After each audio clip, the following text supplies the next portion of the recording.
자, 1급 36회 이론 문제 한번 살펴볼 수 있도록 하겠습니다.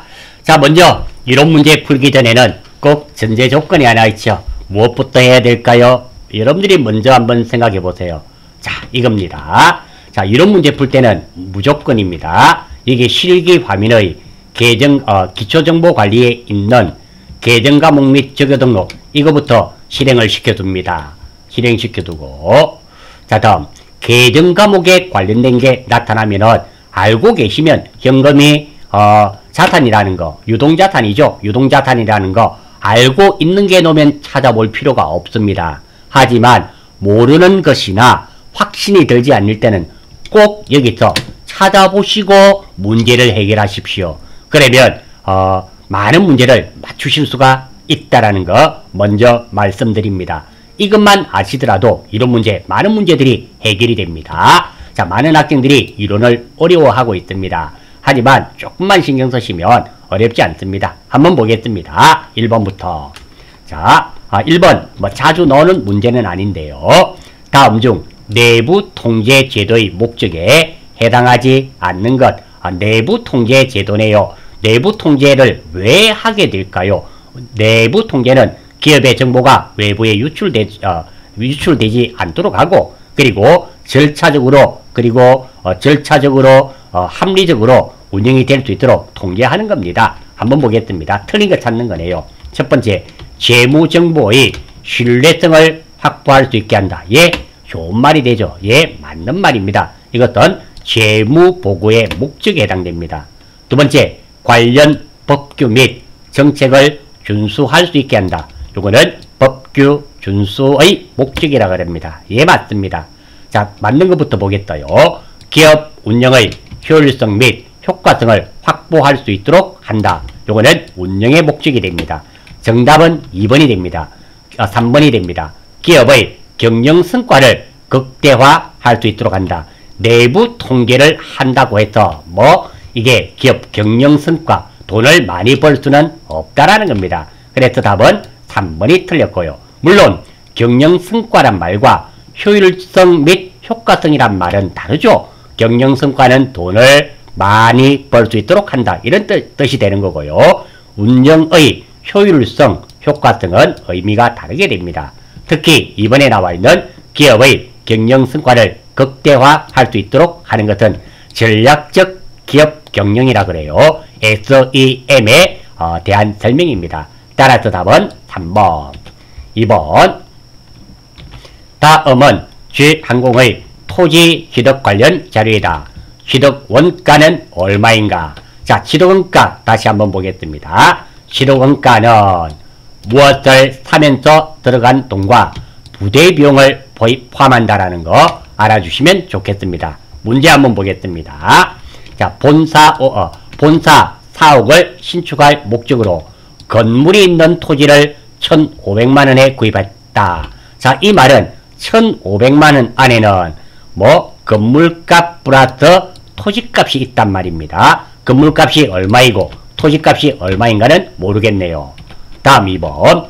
구입 당시 토지와 건물의 공정가치는 각각 토지는 1,485만원, 그리고 건물은 165만원이었네요.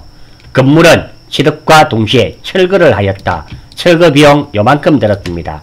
자, 여기서 오해하실 수가 있습니다. 자, 내가 건물이 있는 토지를 구입했는데 1,500만원에 구입을 했습니다. 자, 이 건물은 내가 필요해서 샀을까요? 아니면 필요가 없는 걸까요? 문제에 나와 있습니다. 무엇으로? 본사 4억을 신축할 목적이었습니다. 따라서 이 건물은 사기가 싫었습니다. 그런데 땅 위에 건물이 있으니까 땅만 팔고 건물은 안 팔고 이렇게 할 수가 없었던 겁니다. 그래서 같이 샀습니다. 하지만 나는 이 건물은 무엇을 상구로 봐야 되겠다? 내가 필요한 것은 땅이었습니다. 토지였습니다. 그렇기 때문에 토지에 붙어 있는 것이기 때문에 어쩔 수 없이 샀고, 이 건물은 땅값 안에, 토지값 안에 포함시켜야 됩니다. 따라서 이 내용은 이렇게 받아들이시면 안 됩니다. 토지와 건물을 사는 내용으로 받아들여서는 안 되고요. 토지를 1,500만원에 구입하였다. 이렇게 들으셔야 됩니다. 두 번째입니다. 요만큼 주고 샀고, 다음 건물은 취득과 동시에 철거하였다. 왜? 신사옥을 본사 사옥을 신축해야 되잖아요. 할 목적이니까 철거 비용이 70만 원이 들었습니다. 철거 비용이라든지 왜 또 땅을 사게 되면 땅을 왜 건물을 철거하게 되면 철거나 아니면 땅이 평평해야지만 뭐 건물을 지을 수 있습니다. 이렇게 평평하게 피는 것을 정지라 그래요. 정지 땅을 평평하게 펴는 거 발을 정자 땅지자에서 정지작업 이런 것도 다들 땅값 안에 포함시켜야 됩니다. 따라서 최종적으로 요거는 따라서 이 문제의 경우 사옥의 신축 목적으로 건물이 있는 토지를 구입하였고 철거 비용이 70만원 발생했죠. 그러므로 토지값 1,500만원 플러스 철거 비용 70만원에서 1,570만원인 답은 3번이 되어야 되겠습니다.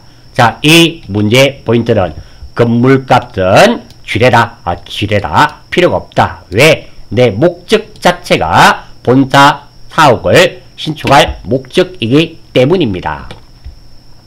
다음 3번 한번 보겠습니다. 자, 3번 다음 자료를 토대로 단기 상품 매입액을 계산하면 나와 있네요. 기초상품 재고액이 이렇게 있고요. 매출액, 총이익률, 기말 재고액. 자, 기초상품, 기말 상품 이렇게 나와 있으니까 우리 상품 매출 원가 구하는 공식 있죠. 한번 보겠습니다. 자, 한번 볼게요. 자, 우리 매출 이익은 매출액에서 매출 원가를 빼면 됩니다. 그렇죠? 내가 예를 들어서 100원 주고 샀는데 150원을 받고 팔았습니다. 그러면 150원 빼기 산 가격 100원 하면은 매출이익이 50원 되죠? 그 말입니다. 뭐 특별한 공식은 아니고요. 매출 원가 공식입니다. 기초상품 재고액 플러스 단기 순매입액 마이너스 기말상품 재고액. 이 공식은 반드시 아셔야 됩니다. 우리 FAT 1급 시험에 응시하시면서 이 공식을 아직 못 외우고 계시면 조금 심각하다. 그런 분은 이론 성적이 나오지 않습니다. 자, 이게 맞춰서 입력 한번 해볼게요. 먼저 자, 매출액입니다. 나와있죠? 매출액이 얼마? 200만원. 그대로 적었습니다. 다음 나머지는 적지 않았습니다. 두 번째입니다. 자, 매출원가 구하는 건데요. 기초상품 재고액입니다. 기초상품 재고액이 얼마가 됩니까? 80만원. 그대로 적었습니다. 다음 단기순매입액은 알 수가 없고요. 다음 기말상품 재고액이 24만원입니다. 그대로 적었습니다. 자, 그러면 자, 이게 됐습니다. 자, 이렇게 됐고요. 자, 여기서 우리가 하나씩 구해보겠습니다. 자, 매출이익이 나와 있었습니다. 매출이익률은 총 몇 퍼센트라 그랬습니까? 40%. 즉, 매출액의 40%가 매출이익입니다. 따라서 200만원 곱하기 40%를 하게 되면 이 금액이 얼마가 되나요? 80만원. 80만원이 되어줘야 됩니다. 되어줘야 되는데 200만원에서 얼마를 빼야지 80만원이 될까요? 당연히 120만원을 빼야지만 뭐 80만원이 됩니다. 따라서 이 공식에 의해서 매출 원가입니다. 120만원을 구했습니다. 그러면 이 매출 원가가 120만원이란 말은 이 매출 원가가 120만원입니다. 그래서 기초상품 재고액 80만원 플러스 X 해서 뺀 24만원이 순매입액이 됩니다. 자, 기말상품 재고액 2항을 하고요. 그리고 기초상품 재고액 2항을 하면 됩니다. 넘겨서 계산해 보시면 이 X가 64만원이 돼야 됩니다. 요거는 계산기로 계산해 보시면 됩니다. 자, 한번 보십시오. 요거 넘깁니다. 자, 요거 넘겨버리면 플러스는 넘어가면 뭐가 되나요? 마이너스. 플러스가 넘어가면 마이너스가 되니까 40만원이 되겠네요. 40만원에서 요거 24만원이잖아요. 마이너스가 넘어가면 뭐가 된다? 플러스가 되고 24만원 하면 64만원이 되겠네요. 따라서 답은 4번이 되겠습니다. 이 문제를 풀기 위해서는 매출이익 구하는 공식과 매출원가 구하는 공식을 아셔야 되며 두 번째로 매출이익입니다. 매출이익은 매출 총이익은 이익률인데요. 40%. 이거 계산하실 수 있는 능력만 있으시다면 쉽게 해결하실 수 있는 문제가 되겠습니다. 4번입니다. 다음 중 단기 순이익을 증가시키는 결산 정리가 아닌 것은 단기 순이익에 관련된 건데요. 자, 증가되는 것이 아닌 것은 즉 뭐 감소되거나 변화가 없는 거나 뭐 그런 거 찾는 문제가 되겠네요. 한번 보겠습니다. 자, 당기순이익은 총수익에서 총비용을 뺍니다. 이 당기순이익이 증가되려면 총수익이 증가되든지 또는 총비용이 줄어들면은 이게 당기순이익이 증가되겠죠. 따라서 한번 보겠습니다. 내용 중에서 수익은 증가돼야 되고요. 비용은 감소되면 당기순이익이 증가됩니다. 이런 게 즉 다시 말해서 수익이 증가되거나 비용이 감소되는 게 아닌 것이 있단 말이죠. 그거 찾아란 말입니다. 자, 전액 비용으로 처리한 보험료 중 선급분을 계산합니다. 한번 봅니다. 자, 그러면 이게 전액 주면서 무엇으로 처리했나요? 비용입니다. 비용, 즉 보험료로 했단 말이죠. 보험료로 했습니다. 따라서 지금은 보험료가 되고요. 상대 계정은 선급비용이 되겠죠. 선급비용. 자, 1번 문제가 1번 보기가 잘 이해가 안 되시는 분은 결산을 좀 하셔야 됩니다. 결산에서 수익과 비용의 연과 예상에 대해서 조금 더 노력하셔서 공부해 주셔야지만 1번이 맞다 틀렸다 아실 수가 있습니다. 지금 비용이 대변에 있네요. 비용 자리는 차변입니다. 대변에 있으니까 비용이 소멸됐습니다. 즉 비용이 소멸됐단 말은 비용이 줄어들었단 말이죠. 이게 줄어들면 당기순이익이 늘어납니다. 1번 맞습니다. 2번 전액 수익으로 계상한 수익으로 인식한 이자 수익 중 선수분을 계상입니다. 자, 먼저 전액 수익으로 했는데 먼저 받은 거잖아요. 선수 수익이 되겠네요. 그리고 선수 수익은 부채니까 대변이며 이거 뭐 이자 수익이네요. 자, 지금대로 한다면 수익은 자리가 어딥니까? 대변입니다. 그런데 이게 수익이 어디에 나왔다? 차변에 나왔습니다. 따라서 수익이 줄어들네요. 총 수익의 줄어들게 되면 당기순이익도 줄어들죠. 따라서 정답은 2번입니다. 3번 기간 경과한 임대료 미수분 계상. 자, 임대료 수익이고 미수 수익이 되겠죠. 자, 요거 결산은 어떻게 되는가는 제가 이거 이론하면서는 좀 곤란합니다. 이게 잘 안 되시는 분은 아마 결산 문제도 우리 실기하면서 결산의 1번 문제도 맞지 않을 겁니다. 이 결산은 따로 공부를 좀 하셔야 되며 회계에서는 결산이 정말 중요합니다. 혹시 누락되신 분은 기본 강좌입니다. 전산회계 FAT 1급 기본 강좌의 끝부분에 한 20강부터 한 4개 정도가 있습니다. 아마 한 2시간만 하면 될 거예요. 그거는 반드시 알아주셔야 되고 전산회계 FAT 1급에도 나오지만 TAT 2급, 전산세무 2급 다 나오는 겁니다. 아주 중요합니다. 결산이 안 되면 회계는 안 된다라는 말을 하더라도 과언은 아닙니다. 알아주시고. 자, 지금 보니까 수익이 발생됐네요. 수익 자리는 어디다? 대변. 그러면 수익이 대변입니다. 수익이 증가되겠네요. 증가되니까 당기순이익도 증가됩니다. 예, 맞습니다. 전액 비용으로 처리한, 즉 전액 비용으로 처리했단 말은 사면서 뭐 소모품 B로 했단 말입니다. 소모품 미사용액 계상 분기를 하게 되면 소모품, 남아있는 소모품이 증가됩니다. 소모품 B 이렇게 됩니다. 자, 소모품 B가 되네요. 소모품 B가 대변입니다. 비용은 차변입니다. 대변에 왔단 말은 비용이 소멸된단 말입니다. 즉 비용이 소멸된단 말은 비용이 줄어든단 말입니다. 비용이 줄어들면 당기순이익은 당연히 올라갈 수밖에 없죠. 따라서 정답은 2번입니다. 자, 4번 문제가 이해되시는 분은 정말 고맙고요. 너무 애석하게도 4번이 많은 학생들이 4번을 어려워합니다. 자, 4번이 어려운 이유는 한 가지입니다. 이 문제 자체를 가지고 해결을 할 수 있는 길이 없습니다. 없고 이것은 결산 문제입니다. 결산은 실무에도 나오지만 이렇게 이론으로도 나옵니다. 나타나고 지금 이 보기들 다 좋은 보기이며 선생님 저는 도저히 무슨 말인지 모르겠습니다 하시는 분은 FAT 1급 전산회계 1급 기본 강좌에 보시면 정확하게 기억은 나지 않습니다. 아마 20강 정도일 겁니다. 20강에서 한 24강까지 23, 4강까지 해서 한 4개 정도 4개 아니면 5개 있는 걸로 알고 있습니다. 제가 녹화를 해 두었습니다. 다 듣는데 2시간 정도 걸립니다. 이거 꼭 하셔야 됩니다. 이거 안 되시면 레벨업이 되지 않는다는 거 다시 한 번 더 강조해 말씀드리면서 넘어갑니다. 5번. 다음의 재무회계 구성 요소에 대한 설명이다.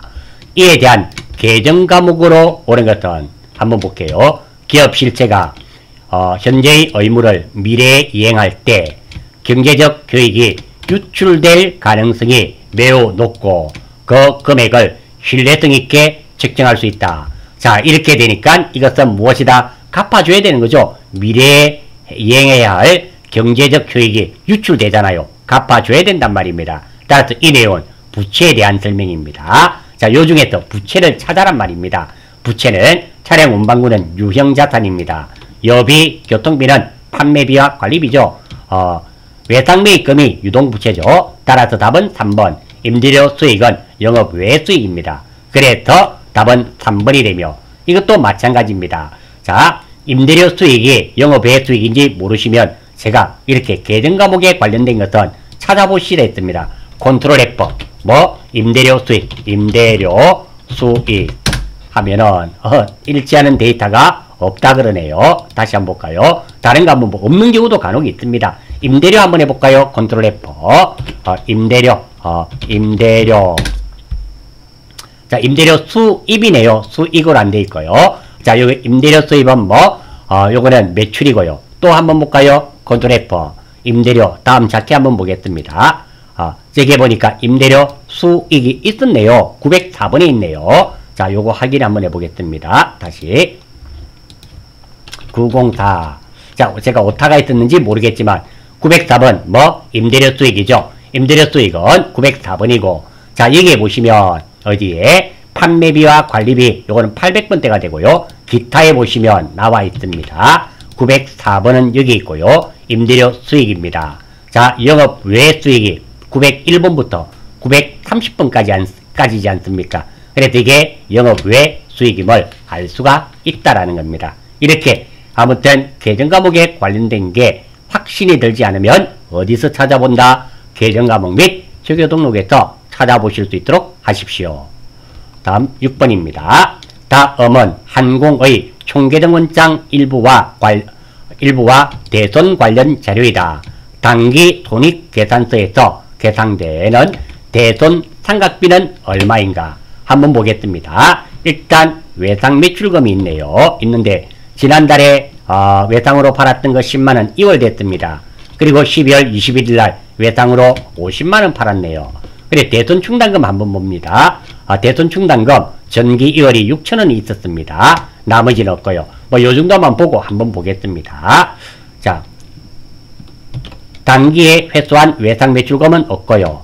12월 22일입니다. 거래처 파산으로 외상 매출금 만원이 회수 불가능한 것으로 판명되었다. 지금 대손 처리를 하는데요. 전기 2월이 6천원이 있었습니다. 즉 대손 충당금이 나는 얼마 있다? 6천원이 있습니다. 그런데 얼마 떼였나요? 만원. 그러니까 있는 만큼은 대손 충당금, 없는 만큼 4천원 없죠? 대손 상각비로 처리하게 됩니다. 그리고 외상 매출금 만원 이렇게 되고요.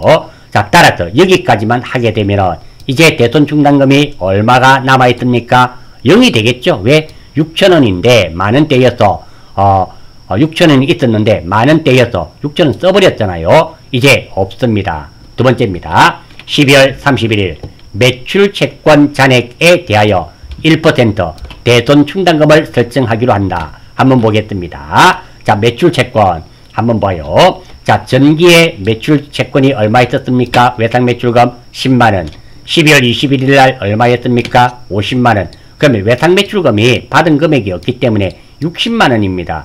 그런데 여기에서 우리가 외상 매출금 떼였잖아요. 만원. 그러면 이제 얼마 남았을까요? 59만원입니다. 이 59만원의 몇 퍼? 1%입니다. 자, 이거 한번 보겠습니다. 외상 매출금 전기 2월 10만원과 외상 매출 단기 발생액 50만원에다가 대손 발생액 만원 있잖아요. 이게 외상 매출금 대손이 발생했습니다. 만원 빼줘야 됩니다. 그래서 총 59만원인데요. 59만원의 1%는 얼마가 된다? 5,900원입니다. 5,900원. 따라서 설정해야 되는 금액은 대손 상각비 5,900원, 대손 충당금 5,900원 이렇게 되겠네요. 자, 한번 봅니다. 자, 따라서 지금은 5,900원이 되어야 많은 학생들이 2번을 찍습니다. 5,900원이 되어야 될 것 같지만 이것은 9,900원입니다. 왜? 자, 여기 보십시오. 우리가 12월 22일 날 대손 삼각비 4,000원이 발생했잖아요. 그리고 여기서 대손 삼각비 얼마가 설정됩니까? 5,900원. 이 두 개 결론은 12월 22일 날 4,000원과 12월 31일 날 5,900원 해서 9,900원이 정답이 됩니다. 많은 학생들이 이 문제를 2번을 정답을 하는 경우가 많습니다. 기중에 발생된 대손 삼각비가 있다라는 거, 이거를 놓치고 설정액만 찾으시는 분이 있다라는 겁니다. 시험 치시다 보면 누구나 이런 혼란을 겪으실 수 있으니까 꼭 좀 기억해 주시기 바랍니다. 7번. 다음 내용에 따른 거래를 회계에 처리할 경우 대변 계정 과목으로 오른 것은 한번 볼까요? 한 팀장, 김 대리님 출장 다녀오신 결과는 어떻게 되었나요? 김 대리, 네, 거래처 반응이 좋아 상품 판매 계약을 체결하고 계약금 500만원을 받았습니다. 계약금을 먼저 주면 선급금, 지금처럼 계약금을 먼저 받게 되면 선수금이 되겠죠. 선수금이 됩니다. 따라서 답은 4번 선수금이 되겠네요. 계약금을 먼저 받는 내용이 됩니다. 8번. 다음은 한공의 단기 매매 정권 처분 관련 자료이다. 2018년 8월 1일 거래에 대한 단기 매매 정권 처분 손익은 얼마인가? 자, 한번 보겠습니다. 5월 1일 날 샀네요. 쥐 공인의 주식 1000주를 1주당 500원에 취득하고 매입 수수료 5,000원을 포함하여 50만 5천원을 지급하다. 뭐 현금으로 줬다 쳐요. 자, 일단 이 문제에서는 수수료입니다. 수수료. 단기 매매정권 사면서 수수료는, 자, 요 포인트 여기에 적어두었습니다. 포인트입니다. 단기 매매정권 사고 팔면서 수수료 처리입니다. 살 때 수수료는 수수료 비용입니다. 900번대 영업 외 비용으로 처리해야 돼요. 포함시키지 않습니다. 요거는 아주 예외적입니다. 두 번째, 우리가 취득원가 있었잖아요. 무엇을 사면서 들어간 돈과 부대 비용은 사는 것 가격 안에 포함시킵니다. 그런데 안 그런 것이 딱 하나가 있어요. 그게 단기 매매정권 사면서 수수료는 영업의 비용, 수수료 비용으로 해야 된다는 거 하나 알아주십시오.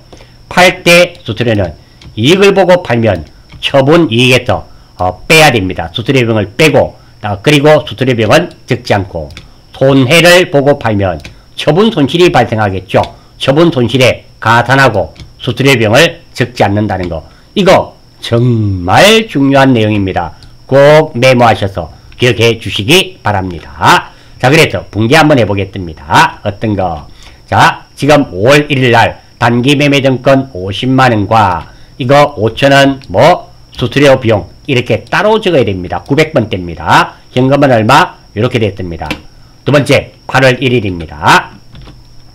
위의 주식을 1주당 700원에 처분하고 수수료 만원을 차감한 금액은 69만원을 보통예금으로 수령하였다.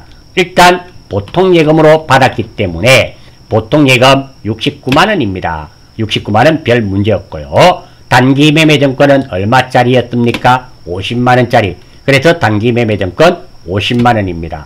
본대는 어떻게 되어야 될까요? 700원에 팔면 70만원, 50만원짜리를 70만원에 팔았기 때문에 20만원의 단기 매매정권 처분 이익이 발생되어야 되지만 뭐 수수료 만원을 뺐잖아요. 수수료 비용 따로 적지 않습니다. 어떻게 빼니까 20만원에서 수수료 비용 100원 만원 빼니까 19만원 이익 받습니다.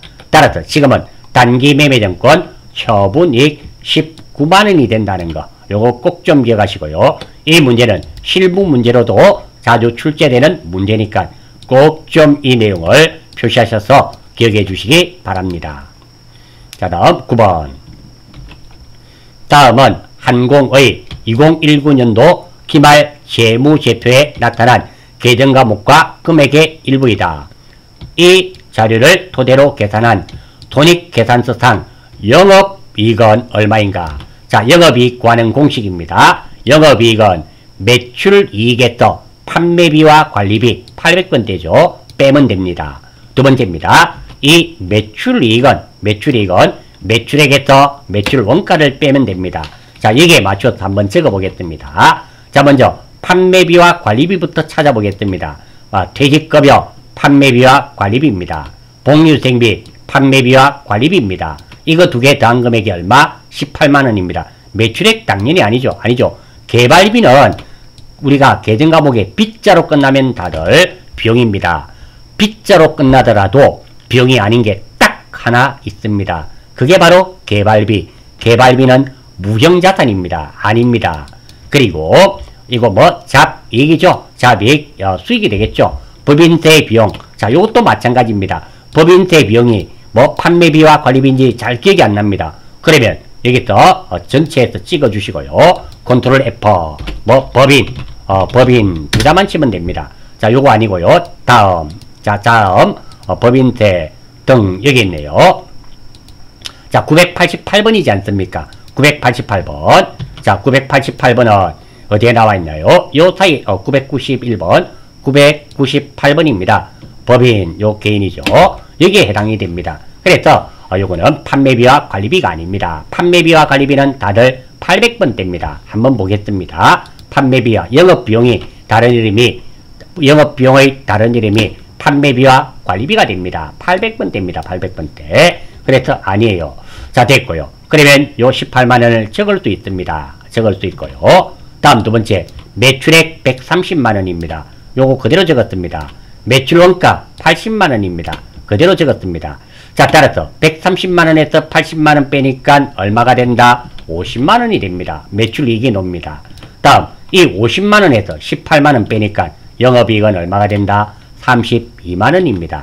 따라서 정답은 4번. 4번이 정답이 되겠습니다. 자, 아무튼 이 공식 영업이익 구하는 공식이 몇 개 있습니다. 제가 기본 강좌에 2급 하면서 이거 많이 말씀드렸고 중요합니다. 꼭 좀 기억해 주시기 바랍니다. 10번입니다. 자, 다음은 항공의 기계장치와 관련 자료이다. 2019년 6월 30일에 기록될 유형자산 처분 손익은 얼마인가?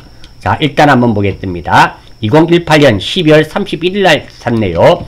취득원가 50만원, 감가상각 누계액 20만원입니다. 그리고 2019년 6월 30일에 팔았습니다. 얼마 받고 팔았다? 23만원에 팔았습니다. 정액법 상각을 해라네요. 내용연수는 5년, 잔존가치는 없고 월할이란 말은 한 달 상각해란 말입니다. 자, 먼저 정액법 구하는 공식 한번 보겠습니다. 정액법은 취득원가 마이너스 잔존가액 나누기 내용연수가 됩니다. 취득원가 50만원이었습니다. 잔존가액 0이었습니다. 5년이었습니다. 그러면 1년에는 얼마가 상각돼야 되나요? 10만원이 상각돼야 됩니다. 그런데 지금 사용기간이 몇 개월 썼습니까? 6개월.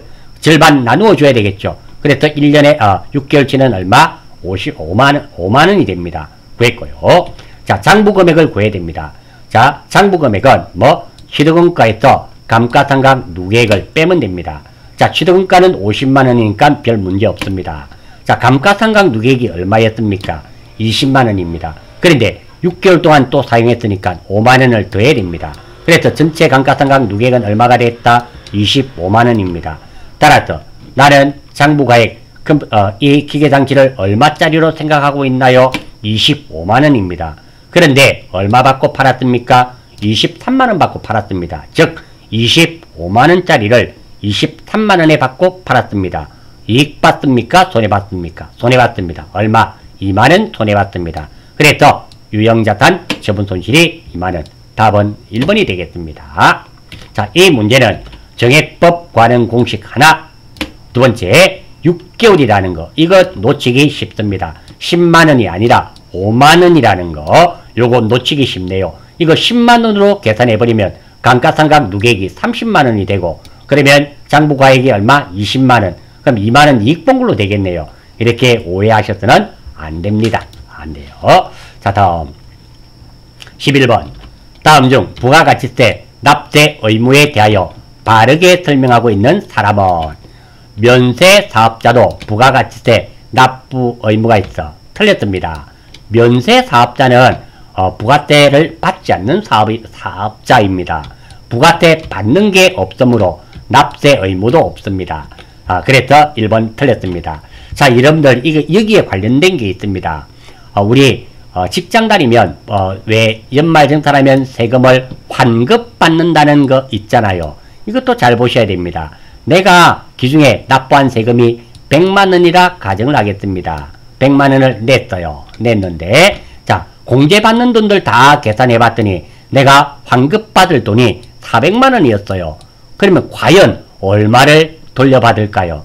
400만원 돌려받는 게 아닙니다. 내가 환급받는단 말은 내가 납부했던 돈 중에 일부 또는 전부를 돌려받는 겁니다. 따라서 지금 400만원이 됐다 하더라도 내가 낸 것이 납부한 것이 100만원 밖에 없기 때문에 100만원 밖에 돌려받지 못합니다. 면세사업자도 마찬가지 아닙니까? 면세사업자는 부가세를 받지 않습니다. 부가세 받지 않는 사람은 부가세를 낼 수도 없죠. 그래서 1번 틀렸던 겁니다. 2번입니다. 사업자 등록을 하지 않으면 부가가치세 납부 의무 없음. 아닙니다. 부가가치세는 부가세 납부 의무는 사업자 등록증과 관계없이 납부해야 됩니다. 그래서 수연이도 틀렸습니다. 3번 재화를 수입하는 사람도 부가가치세 납세 의무가 있습니다. 예, 답은 3번 민혁입니다. 자, 소비주국 과세의 원칙에 의해서 납세 의무가 있습니다. 즉 수입하는 사람이란 말은 수입했단 말은 우리나라에 들어왔단 말입니다. 그 재화는 어디에서 사용이 됩니까? 우리나라에서 사용이 됩니다. 그래서 납세 의무가 있고요. 자, 우리 실무에서는 수입하게 되면 실무에 수입하는 경우는 수입 전자 세금 계산서를 발행을 받습니다. 그리고 부가세를 누구한테 내었습니까? 기억나시는 단어 없어요? 세관. 그래서 실무에 무슨 세관이 나오면 그는 무조건 매입이면서 수입이고 부가세를 세관에 납부하는 내용입니다. 왜? 우리나라에서 사용되기 때문입니다. 예, 답은 3번. 국가나 지방자치단체는 부가세 납세 의무가 없습니다. 틀렸습니다. 국가, 지방자치단체 다 내야 됩니다. 국가나 지방자치단체도 납세 의무가 있으며 우리 문재인 대통령님이 사더라도 부가세 납부해야 됩니다. 국세청장도 부가세를 납부해야 됩니다. 누구나 다 납부해야 됩니다. 그래서 세진이도 틀렸습니다. 답은 3번 민혁이가 되겠네요. 12번 다음 거래를 토대로 주한공의 부가가치세법상 과세거래 금액을 계산하면 단 부가세를 포함하지 않은 금액이다. 한번 보겠습니다. 자, 먼저 조세 물납이네요. 조세를 세금을 물납하는 것은 재화의 공급으로 보지 않습니다. 재화의 공급으로 보지 않는단 말은 부가세 내는 게 아닙니다. 상가의 임대료, 당연히 이거는 공급으로 봅니다. 맞고요. 담보로 제공된 금액, 이것도 재화의 공급으로 보지 않습니다. 너무 간단합니다. 여러분들이 한번 생각해 보십시오. 아파트를 담보로 제공하고 돈을 1000만원 빌렸습니다. 그러면 이 아파트는 누구 겁니까? 내 거일까요? 은행 것일까요? 내 거잖아요. 내 거지만 빚을 갚기 전까지는 내 마음대로 못할 뿐입니다. 따라서 이게 제공된 것은 재화의 공급으로 보지 않습니다. 제품의 공급가액 당연히 되겠죠. 따라서 이거 두 개가 되겠습니다. 2100만원이네요. 답은 1번입니다. 자, 조세의 물건, 조세의 물납이란 말은 물건으로 납부하는 것과 담보의 제공은 재화의 공급으로 보지 않는다. 즉 팔린 것으로 보지 않는다. 이게 핵심적인 말입니다. 정답은 1번이네요. 자, 13번 다음 중 부가가치세 면세되는 재화와 용역의 공급으로 짝지어진 것은 토지의 공급의 면세 맞습니다. 고속철도에 의한 여객 운송 용역. 자, 이거는 재화의 이거는 과세가 됩니다. 자, 우리 불공사유 한번 생각해 보겠습니다. 불공사유 중에 기부금, 접대비, KTX, 항공권, 택시에 관련된 매입세액은 불공이다. 이런 말을 했습니다. 고속철도가 KTX 말입니다. KTX는 불공이란 말은 부가세 납부한다는 얘기죠. 부가세 내는데 공제받지 못하는 겁니다. 따라서 불공사유에 해당이 된단 말은 면세가 아니죠. 과세란 말입니다. 이거 아닙니다. 광고도 과세가 됩니다. 장의업자가 제공하는 자기용역, 요거는 민생에 관련된 거죠. 면세가 됩니다. 따라서 가번과 라번인 답은 4번이 되겠습니다. 두 번째입니다. 자, 토지와 주택에 대해서 꼭 좀 이거 기억해 주세요. 틀리기 쉽습니다. 자, 토지의 공급은 땅을 사고 팔고는 면세입니다. 하지만 토지의 임대는 과세입니다. 반대입니다. 땅을 빌려주고 돈을 받는 것은 뭐 과세가 됩니다. 주택은 토지의 반대입니다. 이것에 반대요. 그래서 주택의 공급은 과세입니다. 그래서 주택의 임대는 면세, 요것과 반대죠. 이렇게 해야지 이 네 가지를 한꺼번에 기억하실 수가 있습니다. 이거 혼돈하기 정말 쉽습니다. 다시 한번 봅니다. 땅 사고 팔고는 면세, 빌려주는 것은 반대니까 뭐 과세. 다음 두 번째 주택입니다. 주택은 토지의 반대라 그랬습니다. 자, 주택의 공급은 뭐 토지의 공급이 면세니까 주택의 공급은 과세가 되고요. 토지의 임대가 과세니까 주택을 빌려주는 것은 면세가 됩니다. 요거 혼돈하기 쉬우니까 꼭 좀 메모하셔서 기억해 주시기 바랍니다. 이것은 실기시험에 간혹 출제가 되기 때문입니다. 다만 주택이라 하더라도 국민주택 규모는 사고팔고가 면세가 됩니다. 14번 다음 중 부가가치세법상 세금계산서 발급 의무 면제 사유가 아닌 것은 그러니까 보기 4개 중에서 3개는 세금계산서를 발급하지 않아도 되지만 하나는 세금계산서를 발급해야 되는 것을 말하는 거죠.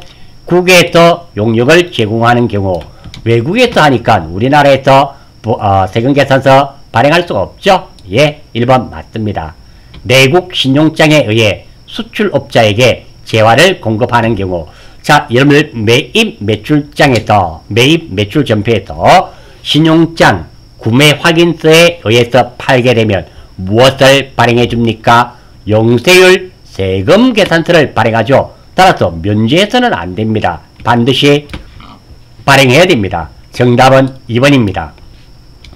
음식점을 영위하는 간이과세다가 음식 용역을 제공하는 경우, 이거 그렇죠.